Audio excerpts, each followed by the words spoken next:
এই প্রথমবার ঢাকা 4-এ কোন সংসদ সদস্য এভাবে ঢাকা 4-এর কর্মরত সাংবাদিকদের নিয়ে এভাবে প্রোগ্রাম করেছে। ঢাকা 4-এর মাটি ও মানুষের নয়নমণি, আমাদের সবার প্রিয় ঢাকা 4-এর মাননীয় সংসদ সদস্য জনাব জয়নুল আবেদিন। যেটা জুলাই হত্যাকাণ্ড যেটা ছিল সেটা হচ্ছে আপনার 5 আগস্টের পরে এই যে এলাকা ভিত্তিক যে গণহারে যে মামলাগুলা করেছে, হ্যাঁ, তো তাতে দেখা যাচ্ছে সবাই তো হত্যাকারী না। আমাদের এই ঢাকা 4 আসনে যে কয়টি ওয়ার্ড আছে প্রতিটি ওয়ার্ডে আপনারা আইন শৃঙ্খলা রক্ষাকারী একটা কমিটি করবেন। আমাদেরও চেষ্টা থাকতে হবে যে কোনো অন্যায়ভাবে যেন কেউ হ্যারাসমেন্টের শিকার না হয়, বিভ্রান্তিমূলক তথ্য যেন আমরা প্রচার না করি। সাদাবাজি কিন্তু কোথাও থেমে নাই। আগে যদি নিত 200 টাকা, এখন নেয় 300 টাকা। বিগত দিনে আমাদের এই ঢাকা 4-এ গণমাধ্যমের কর্মীদের নিয়ে আমার মনে হচ্ছে না কেউ বসছে। সাংবাদিক পেশায়, এই চ্যালেঞ্জিং পেশায় আমরা যদি তার অভিভাবকত্ব নিয়ে সুন্দরভাবে বস্তুনিষ্ঠ সংবাদ পরিবেশন করতে পারি এবং ঐক্যবদ্ধ থাকতে পারি, সমাজের অসঙ্গতিগুলোকে তুলে আনতে পারি, যদি সত্যকে গোপন করেন তাহলে অসংখ্য মানুষ ক্ষতিগ্রস্ত হয়ে যাবে এবং ভবিষ্যৎ অন্ধকার হয়ে যাবে। দুই পাশে হচ্ছে চাঁদাবাজি, আমি সেটা জানি যে কি পরিমাণ হচ্ছে, কোথায় যাচ্ছে, কোন প্রক্রিয়া হচ্ছে, এই তথ্যগুলো আমার কাছে আছে।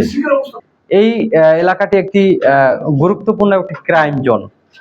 এই এলাকায় যেমন অপরাধীদের বিচরণ রয়েছেন, তেমন ভালো মানুষেরও বিচরণ রয়েছেন। তার পাশাপাশি আমরা যারা এই অঞ্চলে গণমাধ্যম যারা রয়েছি, তাদের আসলে অনেক কাজ করতে স্বাধীনতার একটা বিষয় থাকে। সেই জায়গা থেকে আমরা অনেকটাই দূরে রয়েছি, অন্তত ঢাকা 4-এ। যে আমরা যারা পেশাদার এবং মূলধারার গণমাধ্যমরা রয়েছি, আমরা অনেক সময় বিভাগেও পড়তে হয়। এই বিভাগগুলো হয়তো আপনিও অনেক জায়গায় যে আমাদের গণমাধ্যমের বিষয়ে অনেকগুলো কমপ্লেন আপনারও শুনতে হচ্ছে। সেই জায়গা থেকে যেহেতু আপনি আমাদের ঢাকা 4-এর অভিভাবক, আমাদের সাধারণ জনগণের যেমন অনেক ভালো মন্দ দেখার অধিকার যেমন রয়েছেন, আমাদেরকে নিয়েও আপনার ভাবার যেমন তেমন অধিকার রয়েছে। এই পেশাটাকে এমন একটি জায়গায় এখন চলে গেছে, সেই জায়গা থেকে পুনরুদ্ধার আমাদেরকেই করতে হবে। আর সেই ক্ষেত্রে অবশ্যই আপনি আমাদের অভিভাবক, আপনার সহযোগিতা আমাদের একান্ত কাম্য। আমি আপনার কাছে অনেক আন্তরিকভাবে অভিনন্দন জানাচ্ছি এবং ধন্যবাদ জানাচ্ছি। আপনি নির্বাচনের আগেও গণমাধ্যম কর্মীদেরকে নিয়ে বসার চেষ্টা করেছেন এবং বসেছেন। নির্বাচনে জয় হওয়ার পরে আপনি আবারও এভাবে একটি মিলন মেলা তৈরি করলেন।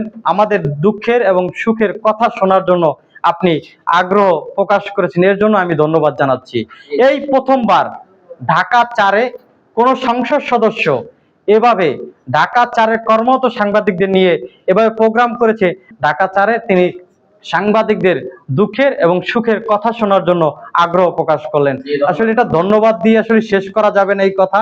সেই ক্ষেত্রে আপনি ঢাকা 4-এর অভিভাবক, আপনি আপনার দায়িত্বশীল নেতাকর্মীদের মাধ্যমে এই অঞ্চলে ঢাকা 4-এ কারা পেশাদার সাংবাদিকতা করে, কারা মূলধারা কাজ করে, তাদেরকে তালিকা করবেন এবং নামে বেনামে যেন সাংবাদিকদের মানহানি না করা হয়।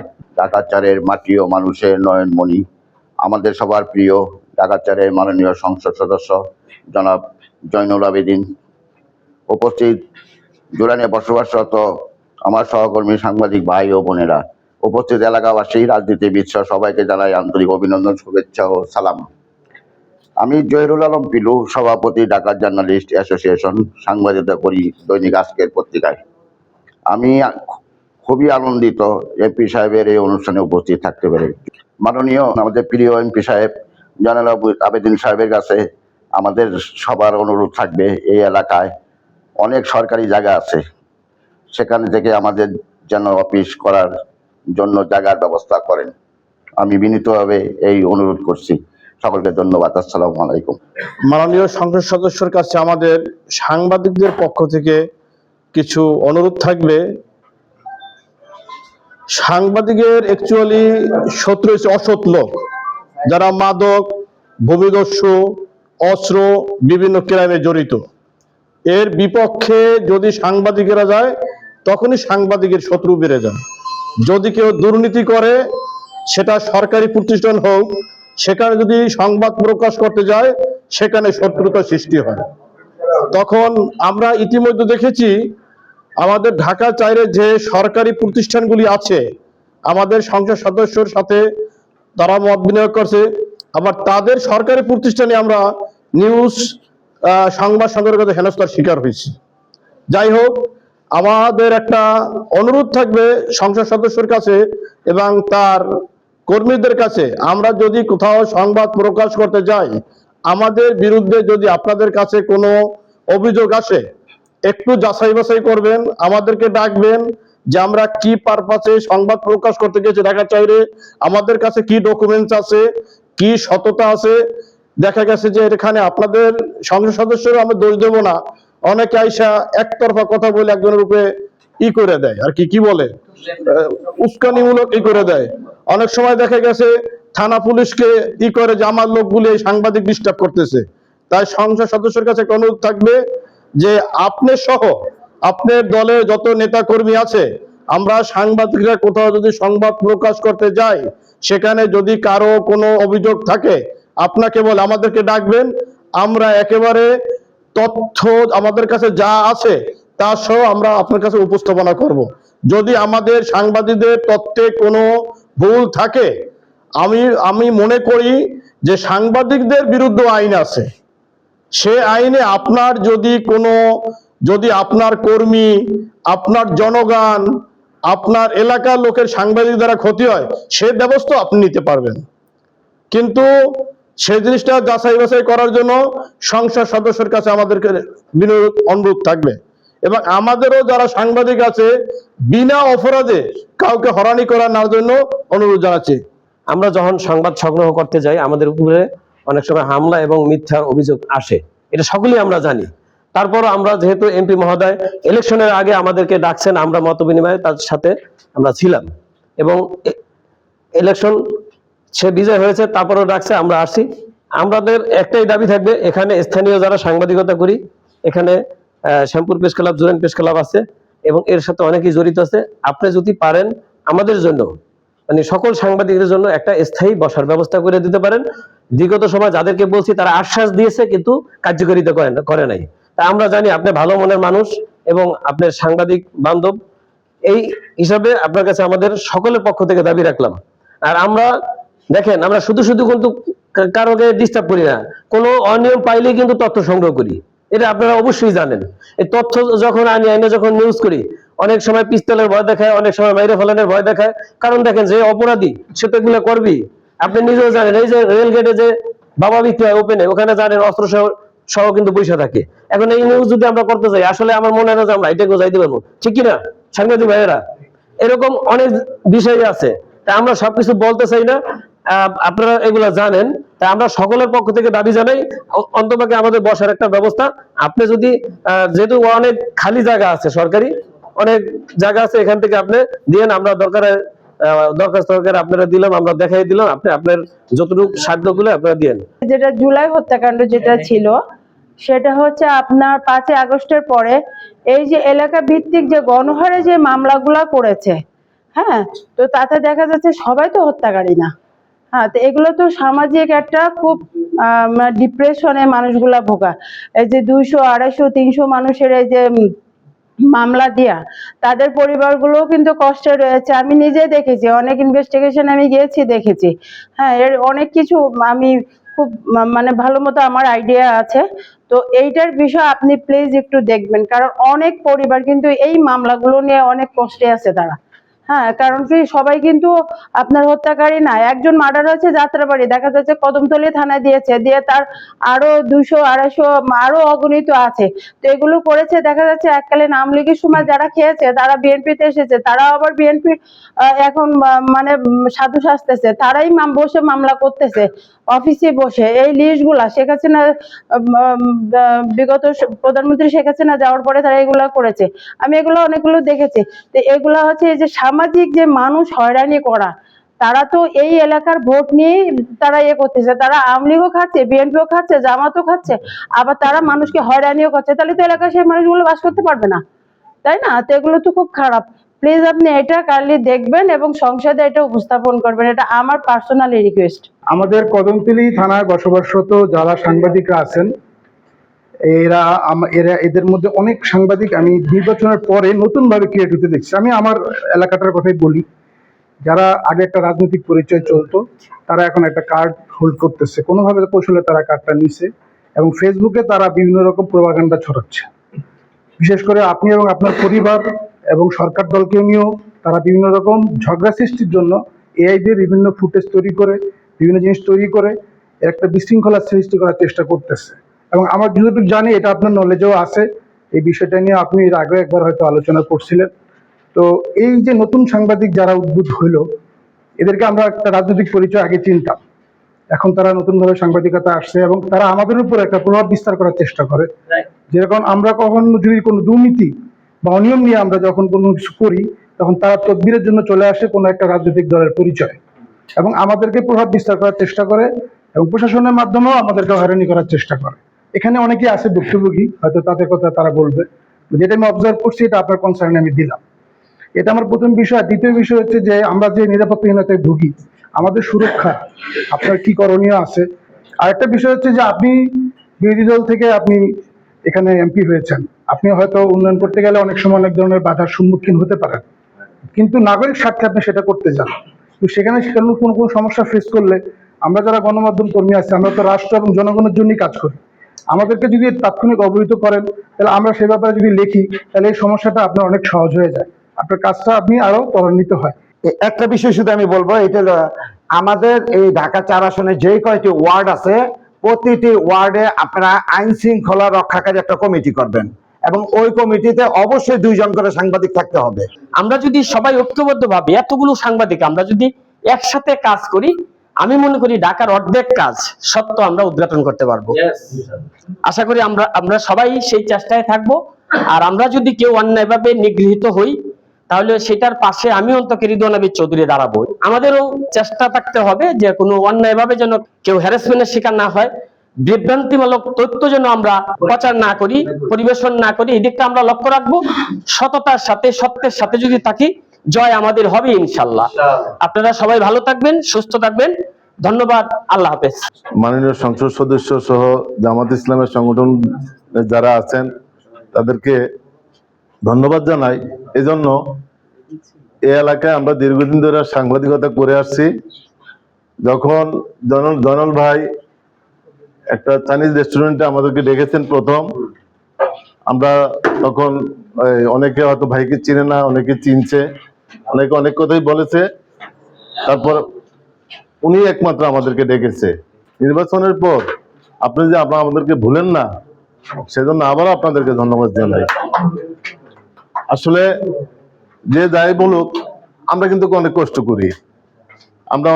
করি, আমরা বৃষ্টিতে যাই, দেখেন রাত 2টা বাজে যদি কোথাও আগুন লাগে আমরা দৌড়িয়ে যাই, কিন্তু রাত 2টা বাজে যদি বলে যে কোথাও আমার ছেলের ওষুধের জন্য যদি বলবো যে সকালে যাব, কিন্তু আগুন লাগলে ঠিক আমাদের যেতে হয়, ঠিক কিনা?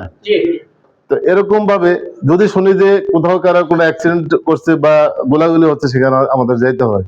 মানুষ গোলাগুলি আগুন দেখলে সরে যায়, আমরা ওখানে যাই, কিন্তু আমাদের মূল্যায়ন হয় না, আমাদের খালি দোষটা হয় যে ওই দোষটা করছি, আমরা ওইটা করছি, সেটা করছি।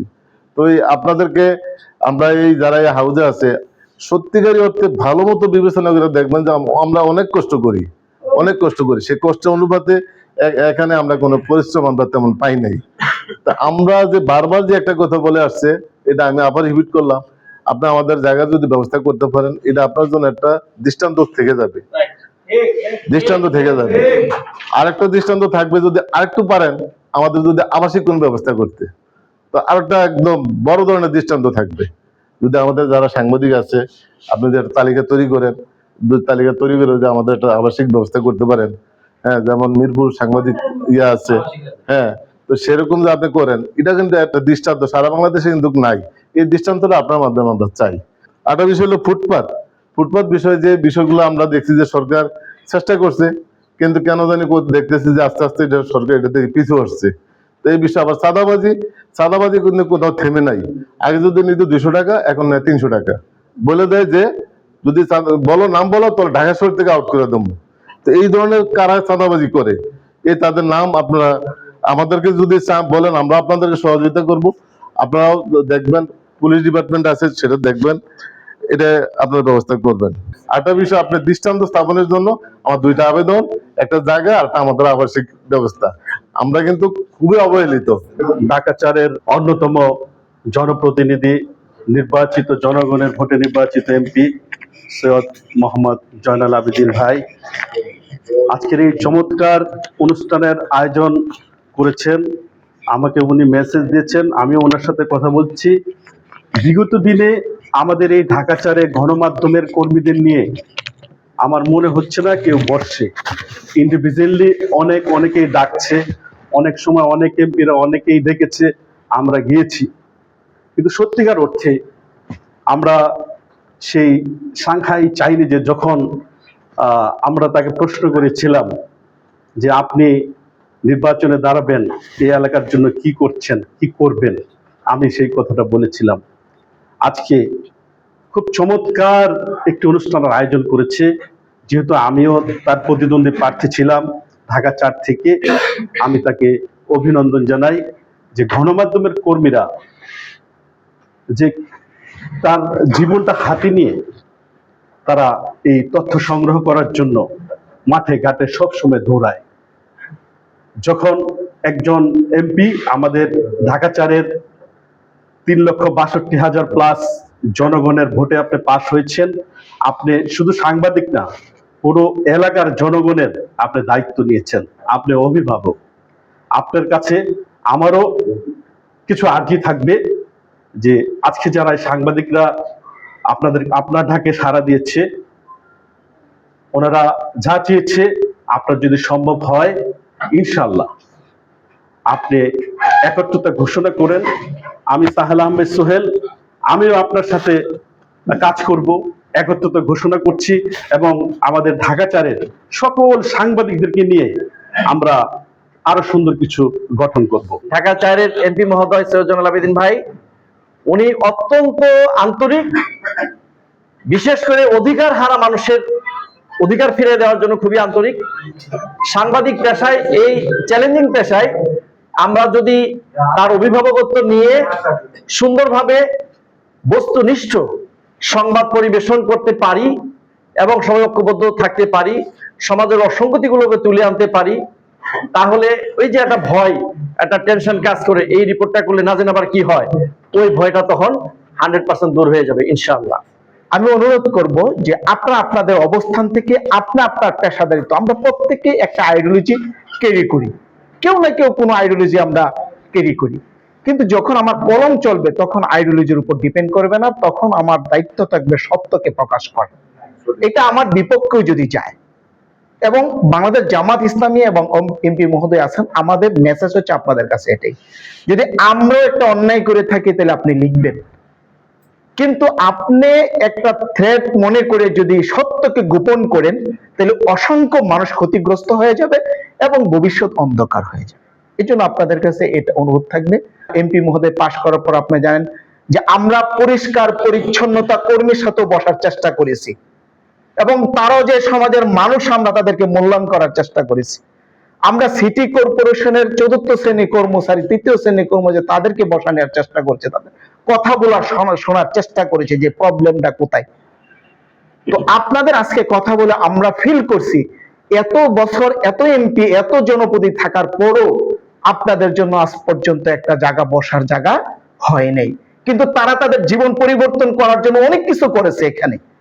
এবং এরকম অনেক নেতা আছে যে সে জানে না তার সম্পদের পরিমাণ কত, এটা আমার চেয়ে আপনারা ভালো জানেন, তো তারা কিন্তু করে নেই। এই জন্য আমরা প্রতিটা সেক্টরকে এরকম বসে তাদের মতামত নেওয়ার চেষ্টা করেছি এবং আমরা এতটুকু ওয়াদা দিব যে আমরা স্বাদ এবং সাধ্য অনুযায়ী আল্লাহ যে কয়দিন এমপি মহোদয়কে ক্ষমতা রাখেন ততদিন পর্যন্ত আপনাদের সাথে মত বিনিময় এবং ঢাকা 4কে উন্নত করার জন্য গুরুত্বপূর্ণ বেসিক কয়েকটা জিনিস আপনাদের জায়গা। ওই দিন কথা বলছি আমরা, সিটি কর্পোরেশনের যারা সদস্য সচিব যারা আছেন তারা বলছে যে আমাদের বসার কোনো জায়গা নেই, কাউন্সিলর যেখানে মনে আছে তারা সেখানেই বসা। এটা কিভাবে সম্ভব?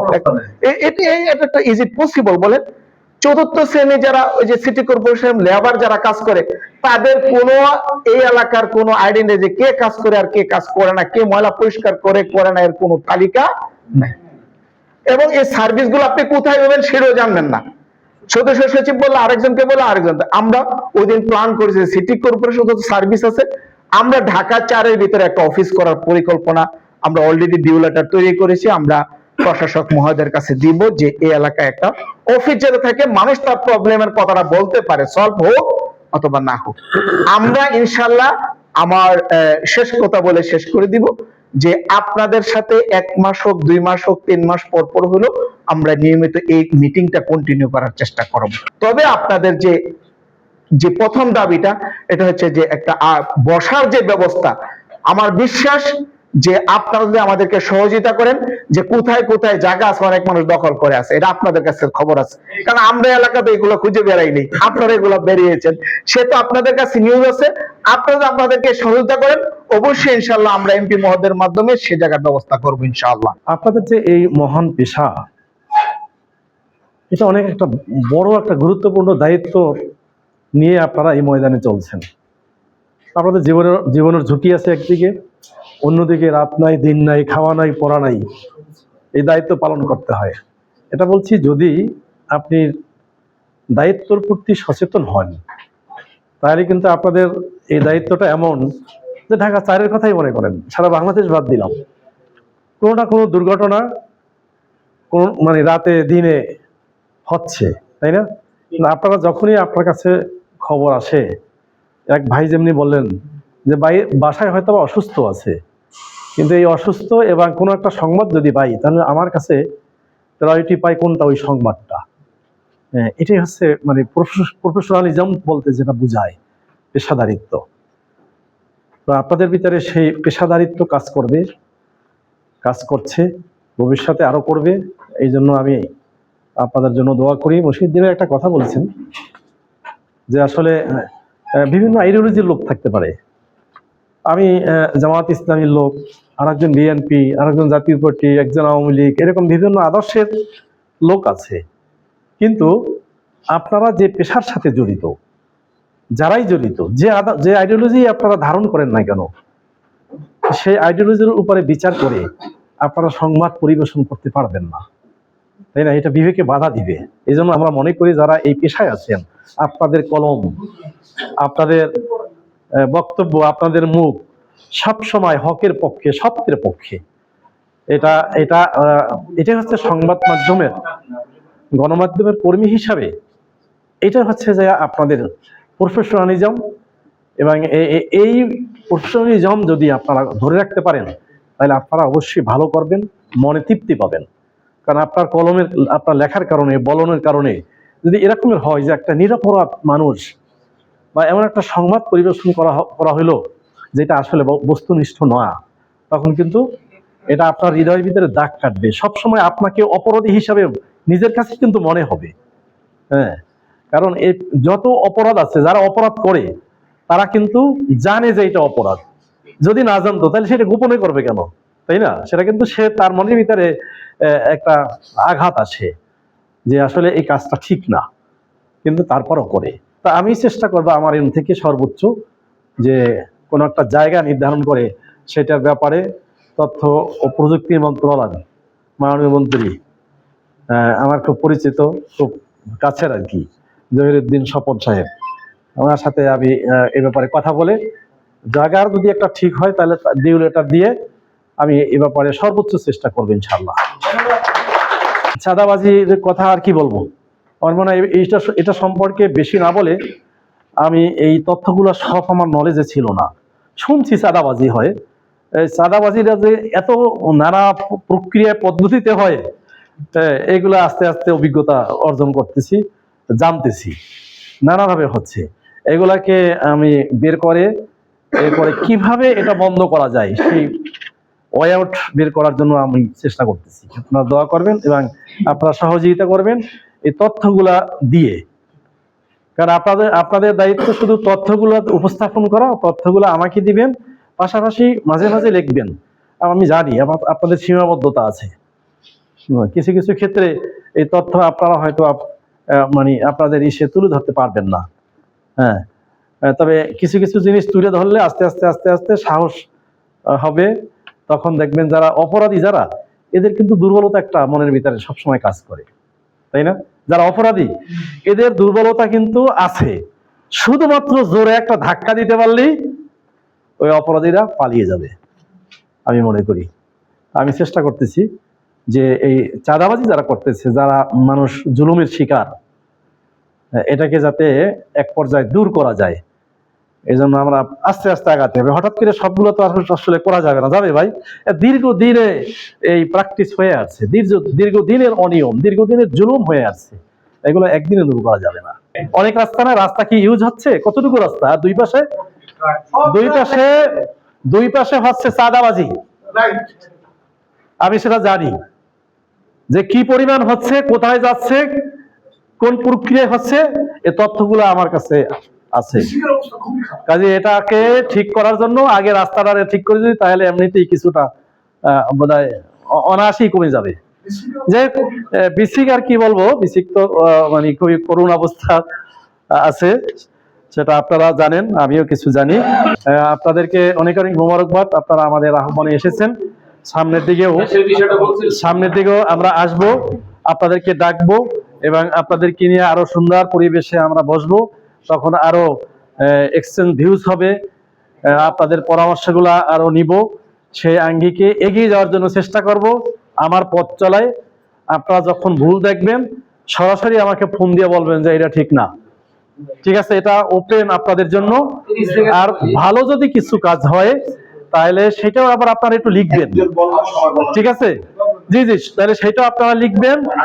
আর সমাজের ভিতরে, ঢাকা-4-এর ভিতরে যত রকমের অপরাধ আছে সব অপরাধের কথা আপনারা লিখবেন।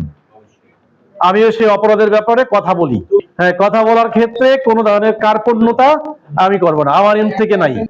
আমাদের হায়াত নির্ধারিত, তার 1 সেকেন্ড আগেও আমাকে কেউ পৃথিবীর মারতে পারবে না, তাই না?